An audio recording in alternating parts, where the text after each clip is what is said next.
it's not your lucky day. Alam mo kung kanina lang to, napadaldal ito eh. Lusot na kayo kung hindi ko nalaman 2 months eh. Kung sinabi nyo sa akin 2 months na kayo na dyan, naku, yari kayo kanina pa sa akin.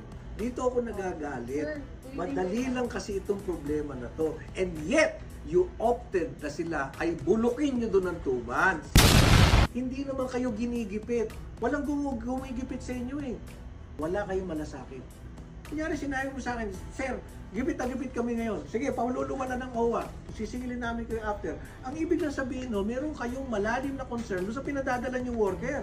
Nandun siya sa accommodation, that is your major concern, then you will exhaust all means to solve the problem. So, doon sa period ng 2 months, anong ginagawa nyo? Ikes ka, gano'n, follow up, gano'n. Alam mo, ano pa ako nito ha? Lutang pa ako nito dahil galing pa ako ng ibang bansa. Hindi pa umaandar ang utak ko nito. Ito ang problema natin sa inyo. Nagnegosyo kayo na tao ang concern. So, ang ibig sabihin, ang mga responses ninyo ay pang-tao. Ang response sa pagtao ang problema, immediate. Hindi naman kayo magigipit dahil nga nandito kami. Ang ibig sabihin is either tamad lang kayo talaga na ayaw nyo na nasolve. Sige, yaman na sila ito. Matitibay naman itong tatlong to eh. Yun ang gusto kong masagot nyo talaga. Pag hindi nyo ito nasagot, I'm telling you, I'll file a case. Alam mo kasi, mga darling, itong mga ito, kinagagalitan ko yung pagmali. Ganyan akong kapatas. Sa pagkakataon na to dito, kayong dalawa ang mali. We have a problem po inside the office po. Oh, that's not my problem.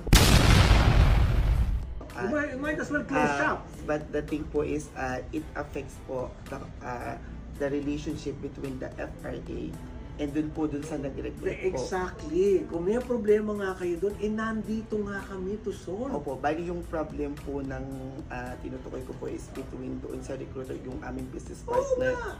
Na hindi po related po sa mga worker. Pero ito, okay, kunyari nag-uusap na, problema natin si FRA, hindi na gano'n. Teka muna, baka kailangan na natin pumunta doon kila Armin. Magtry OWA, may tayo ng payo, kung gagawin. Ito, may tao sila sa Riyadh, may tao sa Jeddah, may tao sa Alcobar, may tao sa Bahrain, may tao sa Dubai, may tao kami sa lahat. And yet, hindi nyo ginamit yung option na yun. Kahit na may iniiwas kayo, or talagang parang baliwala sa inyo ito. Alam mo ako, mahilig lang ako mga okray-okray na gano'n, pero itong mga ito, mahal ko yan. Pag nag-aargabyado yung gera tayo, aandar ang papel nito. I will file a case. It's going to be more difficult for you to answer questions like